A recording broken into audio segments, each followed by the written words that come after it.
مسجد کے اندر ادا کریں، ساری رات مسجد میں گزاریں، اور ساری رات 21ویں کی گزارنے کے بعد وہ فجر کے بعد اپنے خیموں میں داخل ہو جائیں۔ جن مساجد میں جبر کی وجہ سے، لاک ڈاؤن کی وجہ سے خیمے نہیں ہیں، ان مساجد کے اندر بھی اعتکاف بغیر خیموں کے ہو سکتا ہے۔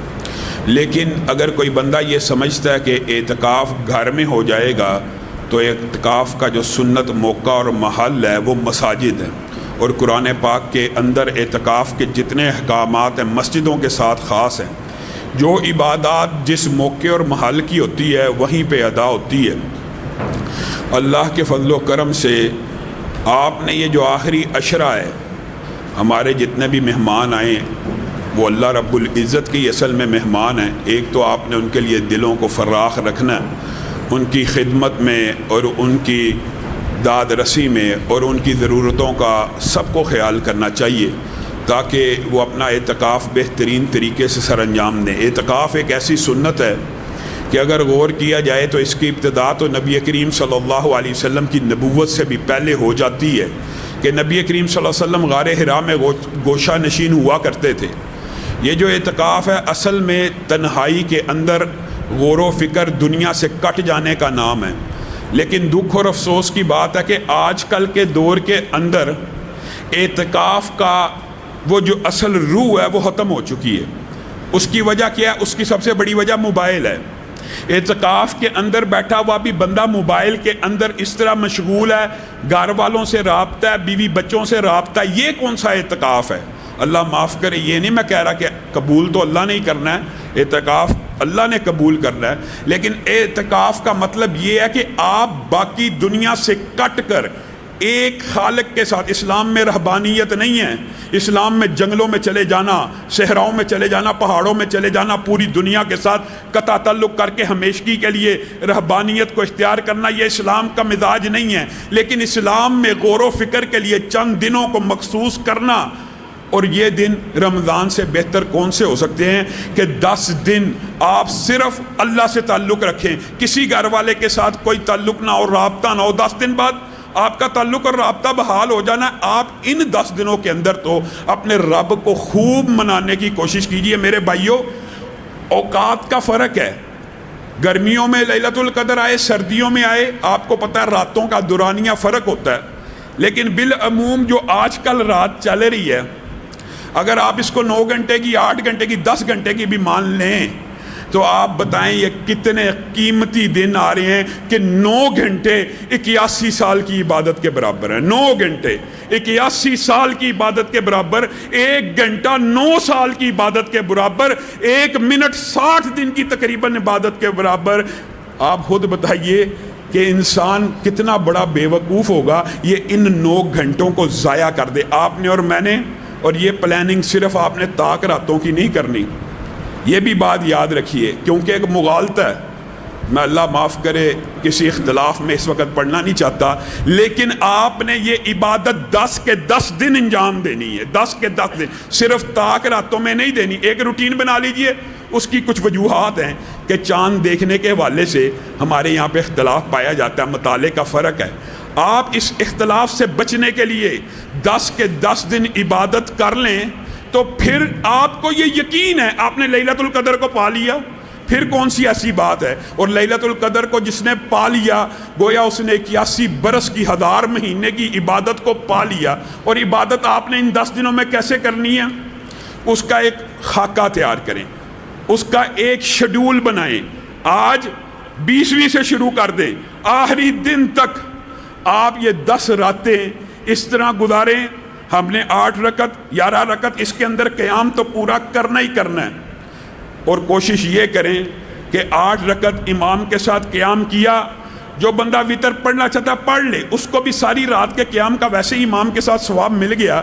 لیکن ایک حدیث ہے جس کی طرف آپ کی رہنمائی کرنا چاہتا ہوں، اور انشاءاللہ یہ جو جمعہ آ رہا ہے اس کے اندر قرآن پاک اور ذکر کے الہی کے حوالے سے انشاءاللہ گفتگو کریں گے۔ لیکن ایک حدیث نبی کریم صلی اللہ علیہ وسلم نے کہا وہ بندہ خزانوں کا مالک لکھا جاتا ہے، دنیا اور آخرت کے خزانوں کا، جو قیام کے اندر 1000 آیات کی تلاوت کرتا ہے۔ سبحان اللہ، 1000 آیات بہت بڑی بات لگتی ہے سننے کے لیے، لیکن قربان جائیں محدثین اور مفسرین کی محنتوں کے اوپر، انہوں نے میرے اور آپ کے لیے کیسا آسان کلیہ کر دیا۔ آیتیں گن لی، صرف 29واں اور 30واں پارہ جو بندہ قیام کے اندر پڑھ لے 1000 سے زائد آیتیں بن جاتی ہیں۔ جائیے گن لیجیے، 1000 سے زائد آیتوں کا جس نے 2 رکعتوں میں قیام کر لیا، وہ دنیا کے بھی خزانوں کا مالک ہے، آخرت کے خزانوں کا بھی مالک ہے۔ اب کوئی بندہ یہ سوچتا کہ میں نے تو حفظ 29واں 30واں نہیں کیا ہوا، تو سب سے پہلی بات ارادہ کر لیجئے، زندگی کے اندر کوئی بزرگ بھی ہے جتنی مرضی بڑی عمر کا، اللہ کی قسم ارادہ کر لے، اللہ اس کا سینہ کھولے گا۔ 29ویں اور 30ویں پارے کو حفظ کرنے کا ارادہ کر لے، اور جو ابھی تک حافظ نہیں ہے وہ مصحف کھول لے، وہ مصحف کو کھول کے 2 رکعت یہ 1000 آیتوں کا ہر روز قیام کرے، ان 10 دنوں کے اندر کر لے، کیا فرق پڑ جائے گا؟ گویا اس نے 1000 آیتوں کا،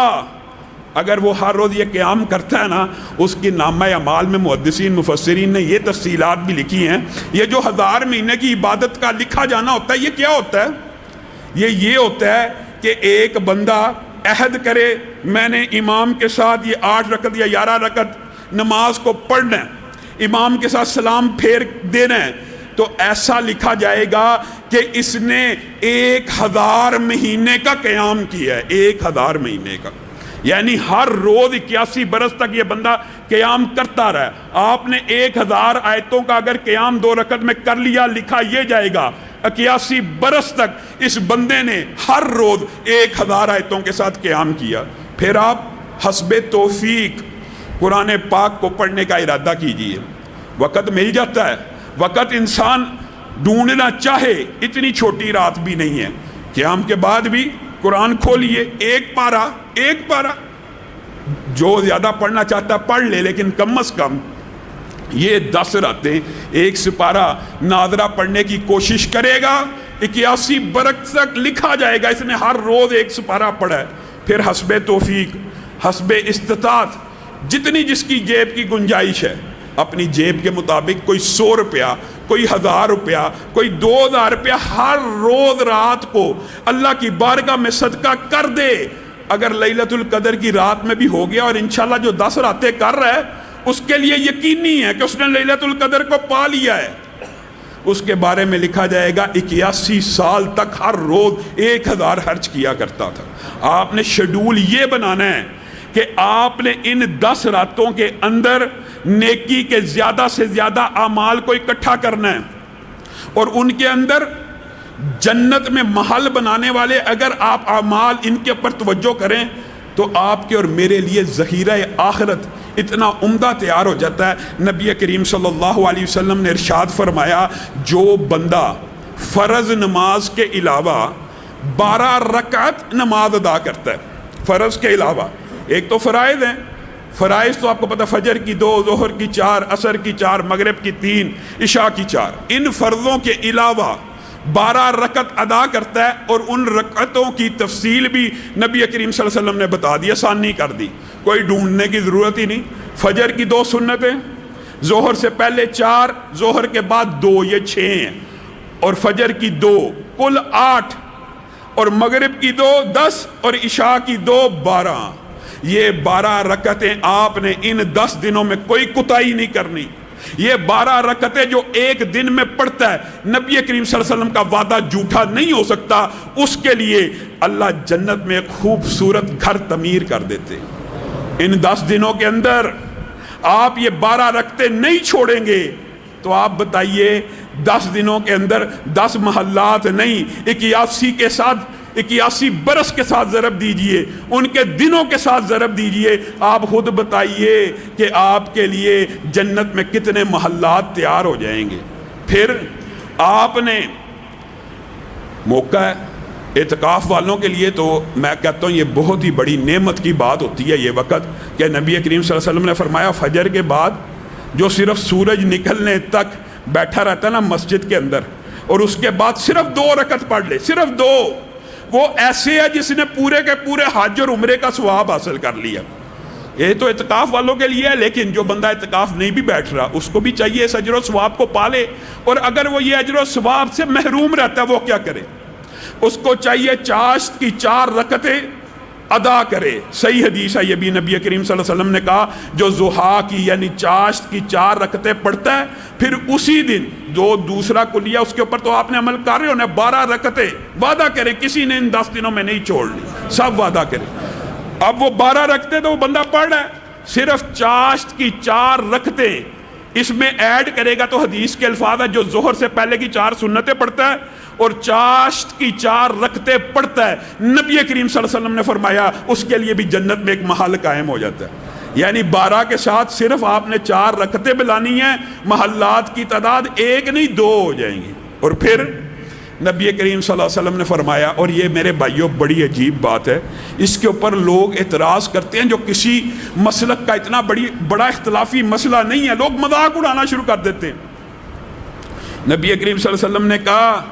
جنت کا ایک محل اس بندے کے لیے ہے جو اپنے بھائی کو نماز پڑھتے ہوئے دیکھ رہا ہے اور اس کا قدم اس کے فاصلے پر ہے، اور وہ چاہتا یہ ہے کہ یہ فاصلہ ختم ہو جائے، یہ حلقہ بند ہو جائے. وہ اس کی طرف پاؤں کو کرتا ہے اور اس کے پاؤں کے ساتھ اپنا پاؤں ملا لیتا ہے. نبی کریم صلی اللہ علیہ وسلم نے فرمایا یہ جس نے نیت کر کے پاؤں ملایا نا، اس کا جنت میں ایک محل قائم ہو گیا. کتنا چھوٹا عمل ہے، کتنا چھوٹا عمل ہے. ہاں لیکن ایک تنبیہ یہ بھی یاد رکھیں، بعض اوقات کچھ بزرگ ہوتے ہیں، کچھ لوگ ایسے ہوتے ہیں جو جن کو یہ فضائل نہیں پتہ ہوتے، وہ اریٹیشن محسوس کرتے ہیں کہ یہ بندے کا پاؤں میرے پاؤں کے اوپر کیوں آ رہا ہے. اگر کوئی بندہ نہیں آپ سے ملانا چاہتا آپ نہ ملائیں، لیکن جو ملائے گا اس کے لیے جنت میں ایک محل قائم ہو جائے گا. آگے چلیے، یہ آپ نے ان 10 دنوں کا شیڈیول ایسا بنانا کہ ہر روز جنت کے اندر محلات بھی بنانے ہیں، اعمال بھی ایسے کرنے ہیں کہ 81 برس تک وہ عمل آپ کے نامہ اعمال میں لکھا جائے. ایک نہایت آسان عمل میں آپ کو بتاتا ہوں، نہایت آسان. نبی کریم صلی اللہ علیہ وسلم نے فرمایا جو بندہ، یہ ہر دن کے لیے ہے، یہ ان 10 دنوں کے لیے خاص فضیلتیں نہیں ہیں، لیکن ان 10 دنوں کے لیے اس لیے ترغیب دے رہا ہوں کہ یہ تو قیمتی دن ہے اور بڑی تیزی کے ساتھ رمضان کا مہینہ ہاتھوں سے جا رہا ہے. کہیں ہم محروم نہ رہ جائیں، کہیں اللہ نہ کرے ہماری اس حدیث کے تحت ہم اس وعید میں آ جائیں کہ نبی کریم صلی اللہ علیہ وسلم نے فرمایا رمضان کا مہینہ چلا گیا اور اس نے اپنے آپ کو جہنم سے آزاد نہ کروایا، اصل میں ہلاک تو وہی ہوا، اصل میں برباد تو وہی ہوا، اصل میں تو اسی کی ناک خاک آلود ہوئی. یعنی رمضان کا مہینہ موقع ہے، نیکیوں کا موسم بہار آ رہا ہے. آخری 10 دنوں کے اندر رسول اللہ صلی اللہ علیہ وسلم اپنی کمر کو کس لیا کرتے، پہلے بھی کستے، لیکن ان 10 راتوں میں امہات المومنین کہتی ہے نبی کریم ایسی عبادت کیا کرتے کہ نبی کریم صلی اللہ علیہ وسلم تھک جاتے. نبی کریم صلی اللہ علیہ وسلم کے سینے سے ہنڈیا میں جیسے پانی ڈالا جائے نا تو ہنڈیا ابل جائے تو ایک ڈھکن اوپر پڑا ہوا تو ڈھکن دیچکی کے ساتھ لگتا ہے، گڑگڑاہٹ کی آواز آتی ہے. رسول اللہ صلی اللہ علیہ وسلم جن کا کوئی گناہ نہیں ہے وہ اللہ کے سامنے کھڑے ہو کے ان 10 راتوں میں بھی اور عام بھی اتنا روتے تھے کہ جیسے ہنڈیا ابل رہی ہے. میں اور آپ ان 10 دنوں کی اہمیت ہمیں پتہ ہی نہیں ہے. یہ نہایت قیمتی دن ہے، انتہائی آسان عمل. نبی کریم صلی اللہ علیہ وسلم نے فرمایا جو بندہ قل هو اللہ احد، آپ کو پتہ 3 دفعہ پڑھتا ہے کتنا ثواب ہے؟ ایک قرآن کے پڑھنے کا. 3 دفعہ صرف قل هو اللہ پڑھو، ایک قرآن کے پڑھنے کا ثواب. ایک سپارہ آپ نے پڑھنا ہے، پھر 3 مرتبہ قل هو اللہ پڑھنی ہے، اس کا ثواب کتنا ہے؟ ایک قرآن کامل پڑھنے کا ثواب. 3 مرتبہ ایمان اور احتساب اور حسن اخلاص کے ساتھ اگر صرف قل هو اللہ پڑھے گے پورے قرآن کا ثواب مل جائے گا، 81 برس تک لکھا جائے گا. اسی پر بس نہیں ہے، اس حدیث کی ایک مزید ایکسپلینیشن یا تشریح یہ ہے کہ جو بندہ 3 دفعہ نہیں پڑھتا، 6 مرتبہ نہیں پڑھتا، 9 مرتبہ نہیں پڑھتا، اس 9 مرتبہ کے ساتھ 1 مرتبہ اور ملا لیتا ہے. کیا مطلب؟ قل هو اللہ کو 10 مرتبہ جو بندہ پڑھتا ہے، ایک تو جو اجر و ثواب قرآن پڑھنے کا تھا وہ تو 3 قرآنوں کا مل ہی گیا، لیکن 10 مرتبہ جو بندہ قل هو اللہ پڑھتا ہے، یہ سورت پڑھتا ہے، یہ سورت اللہ کو اتنی پسند ہے، اللہ کو اتنی محبوب ہے. وجہ کیا ہے؟ اس میں رب کی توحید بیان ہو رہی ہے، اس میں پورا دین بیان ہو رہا ہے، اس میں پورا ایمان بیان ہو رہا ہے کہ اللہ وہ ہے جس کی کوئی اولاد نہیں ہے، نہ وہ کسی کا والد ہے نہ وہ کسی کا بیٹا ہے، تنہا ہے، یگانہ ہے، یکتا ہے۔ ایسی توحید اللہ کو پسند آئی جو بندہ 10 مرتبہ پڑھے گا، صحیح حدیث کے الفاظ ہیں، اس کے لیے جنت میں ایک خوبصورت محل تیار ہو جاتا ہے۔ 10 مرتبہ آپ نے ہر روز یہ بھی پڑھنا ہے، اور اسی پر بس نہیں کرنا، 3-4 کلیات ایسے اپنا لینے ہیں ان 10 دنوں کے اندر کہ آپ نے اس کے اندر وقت ضائع نہیں کرنا۔ میرے بھائیو، 1 گھنٹے کی عبادت جہاں پہ 9 سال کی عبادت کو کراس کر جائے، وہ کتنا کم عقل بندہ ہوگا جو ان دنوں کا گھنٹہ ضائع کر دے، ان راتوں کا گھنٹہ ضائع کر دے، کتنا بے وقوف ہوگا۔ اگر کسی کام میں مشغول ہے، ضروری کام پڑ گیا تو اس کی زبان چلتی رہنی چاہیے۔ کیسے؟ سبحان اللہ و بحمدہ، سبحان اللہ العظیم، یہ پڑھتا رہے۔ اس کے صرف ایک ٹکڑے کے پڑھنے کا اجر و ثواب پتہ کتنا ہے؟ جو 100 مرتبہ سبحان اللہ و بحمدہ پڑھتا ہے، وہ اس کے گناہ، بتائیے دنیا میں کوئی ایسا بدبخت ہوگا کہ جس کے گناہ سمندر کی جھاگ سے زیادہ ہوں؟ سمندر کے اوپر ایک جھاگ آتی ہے، ایک جگہ کی جھاگ کی بات نہیں ہو رہی، دنیا کے اندر جتنے سمندر ہیں سب کی جھاگ جمع ہو جائے، نبی کریم نے کہا اگر اس جھاگ سے زیادہ بھی کسی بندے کے گناہ ہیں تو اللہ کو یہ تسبیح سبحان اللہ و بحمدہ اتنی پسند ہے کہ اللہ سمندر کے جھاگ سے زیادہ گناہ بھی معاف کر دیتا ہے۔ کیوں نہیں کروانے؟ یہی تو موسم ہے، یہی تو سیزن ہے۔ اور ساتھ ساتھ یہ بات ذہن میں آپ نے رکھنی ہے کہ 81 برس تک ہر عمل بھی لکھا جا رہا ہے۔ پھر 5 نمازوں کے بعد اپنی زندگی میں عادت بنائیے، عادت بنا لیجئے، چاہے ایام رمضان ہوں یا نہ ہوں، ہر نماز کے بعد آپ کو پتہ تسبیح فاطمہ کا 33 مرتبہ سبحان اللہ الحمدللہ اللہ اکبر پڑھنے کے بعد کون سی 7 تسبیح ملانی ہے؟ لا الہ الا اللہ وحدہ لا شریک لہ لہ الملک ولہ الحمد وہو علی کل شیء قدیر۔ کسی کو نہیں یاد، آج ہی یاد کرے۔ قرآن موجود ہیں انشاءاللہ ان 10 دنوں میں، یہاں پہ تجوید کا کورس بھی ہوگا، فہم قرآن کا کورس بھی ہوگا، سوال و جواب کی نشست بھی ہوگی، علماء آپ کو دروس بھی دیں گے، آپ مستفید ہوں۔ جس کو نہیں یاد ہمارے قاریوں سے رابطہ کریں، ان سے یہ ایک کلمہ یاد کر لے۔ صحیح حدیث کے الفاظ ہیں جو نماز کے بعد صرف 33 مرتبہ یہ اور 1 مرتبہ یہ 7 ملا کے گنتی 100 پوری کرتا ہے، اس کے بھی گناہ سمندر کی جھاگ کے برابر ہوں، معاف ہو جاتے ہیں۔ آپ نے یہ زندگی کے اندر یہ کام کرتے رہنے، اور یہ کلمات بہت زیادہ انشاءاللہ جمعے اور اس کے بعد ان کا ذکر کریں گے، لیکن آپ نے سبحان اللہ والحمدللہ ولا الہ الا اللہ واللہ اکبر ولا حول ولا قوت الا باللہ، اس میں 5 وظیفے کٹھے ہیں جن کی الگ الگ فضیلتیں جو آپ کے سامنے بعد میں رکھیں گے۔ آپ نے 100 مرتبہ کم از کم ان 10 راتوں کے اندر یہ بھی پڑھنے ہیں، جتنے جی چاہے گناہ ہوں اللہ تعالیٰ آپ کے سارے گناہوں کو معاف کرے گا۔ آپ نے اپنی ایک تربیت کرنی ہے، اپنی ایک ٹریننگ کرنی ہے۔ ان ایام کے اندر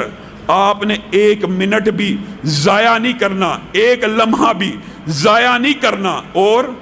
ایک کام اور کرنا، ہر نماز کے بعد آپ کی یہ عادت ہونی چاہیے۔ یہ تو وظائف اور اعمال اور ثواب کے لیے آپ کو بتا رہا ہوں، ہر نماز کے بعد آپ نے آیت الکرسی پڑھنی کرنی ہے۔ اس کے بارے میں بھی صحیح حدیث موجود ہے، اگر بندہ مر گیا سیدھا جنت میں چلا جائے گا جو بندہ نماز کے بعد آیت الکرسی پڑھتا ہے، سیدھا جنتی ہے۔ صرف جنت کے اور اس کے مابین اگر کوئی فاصلہ ہے تو موت کا فاصلہ ہے۔ کتنا آسان کلیہ ہے، آیت الکرسی پڑھے۔ بہت سے ساتھیوں نے دعا کا کہا، تو انشاءاللہ ہمارے ایک بہت ہی قیمتی ساتھی ہیں، ہمارے بزرگ ہیں، ہمارے دوست ہیں، ڈاکٹر اسد اللہ صاحب، وہ بیمار ہیں، اور بھی کچھ نمازی بیمار ہیں، انہوں نے دعاؤں کے لیے کہا ہے، تو سب ساتھی دعا کریں۔ الحمدللہ رب العالمین الرحمن الرحیم مالک یوم الدین ایاک نعبد و ایاک نستعین اہدنا الصراط المستقیم صراط الذین انعمت علیہم غیر المغضوب علیہم ولا الضالین۔ اللہم صلی علی محمد وعلی آل محمد کما صلیت علی ابراہیم وعلی آل ابراہیم انک حمید مجید۔ اللہم بارک علی محمد وعلی آل محمد کما بارکت علی ابراہیم وعلی آل ابراہیم انک حمید مجید۔ اے اللہ ہم سب کے گناہوں کو معاف فرما، اے اللہ ہم سب کے گناہوں کو معاف فرما۔ اے اللہ رمضان بڑی تیزی سے گزر رہا ہے، یا اللہ ہماری خطاؤں سے درگزر فرما، یا اللہ ہماری چھوٹی چھوٹی نیکیوں کو قبول و منظور فرما، یا اللہ آپ کی عبادت کا حق ادا نہیں کر سکتے، یا اللہ عبادت کرنے کی توفیق عنایت فرما، یا اللہ ریاکاری سے محفوظ فرما، یا اللہ اخلاص کی دولت سے مالا مال فرما، یا اللہ آپ کی عبادت کا صحیح حق ادا نہیں کر سکے، یا اللہ درگزر فرما، یا اللہ چھوٹی چھوٹی نیکیوں کو قبول فرما، یا اللہ بڑے بڑے گناہوں کو معاف فرما، یا اللہ بڑے گناہ گار ہیں لیکن آپ کی رحمت سے کم گناہ، یا اللہ آپ کی رحمت بہت زیادہ ہے، یا اللہ ہم سب کے گناہوں کو معاف فرما، یا اللہ صبح اور دوپہر کے گناہوں کو معاف فرما، یا اللہ رات اور دن کے گناہوں کو معاف فرما، یا اللہ جلوت خلوت کے گناہوں کو معاف فرما، یا اللہ آنکھوں کی خیانتوں کو معاف فرما، یا اللہ آنکھوں کی خیانتوں کو معاف فرما، یا اللہ زبان کی لرزشوں کو معاف فرما، یا اللہ جھوٹ کو معاف فرما، یا اللہ غیبت کو معاف فرما، یا اللہ طعن و تشنیع کو معاف فرما، یا اللہ گالی کو معاف فرما، یا اللہ زبان کے ہر گناہ کو معاف فرما، یا اللہ آنکھ کے ہر گناہ کو معاف فرما، یا اللہ ہاتھوں کے ہر گناہ کو معاف فرما، یا اللہ ہم سب کی اصلاح فرما، یا اللہ ہم سب کو رزق حلال فراہ نصیب فرما، یا اللہ رزق حلال فراہ نصیب فرما، یا اللہ اپنی جناب سے ہم فقیروں کی جھولیوں کو خیرات سے بھر دے، یا اللہ اپنی جناب سے ہم فقیروں کی جھولیوں کو خیرات سے بھر دے، یا اللہ ہم سب کو رزق حلال فراہ نصیب فرما، یا اللہ اپنے ماں سوا یا اللہ اپنے علاوہ کسی کا محتاج نہ بنا، یا اللہ اپنے علاوہ کسی کا محتاج نہ بنا،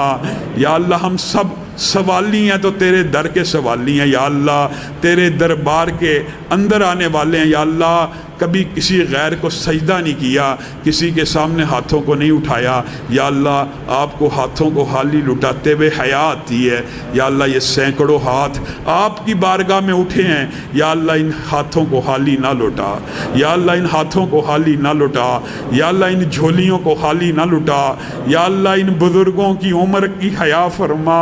یا اللہ ہم گناہ گاروں کی یا اللہ کہتے ہوئے بھی شرم آتی ہے لیکن آپ خود کہتے ہیں، یا اللہ آپ اٹھے ہوئے ہاتھوں کی حیا کرتے ہیں، یا اللہ ان اٹھے ہوئے ہاتھوں کی حیا فرما، یا اللہ ہماری جھولیوں کو خیرات سے بھر دے، یا اللہ رحمتوں سے بھر دے، یا اللہ رحمتوں سے بھر دے، یا اللہ ہمارے بزرگ بہت سے بیمار ہیں، یا اللہ ڈاکٹر صاحب بیمار ہیں، یا اللہ انہیں شفائے کاملہ عاجلہ نصیب فرما،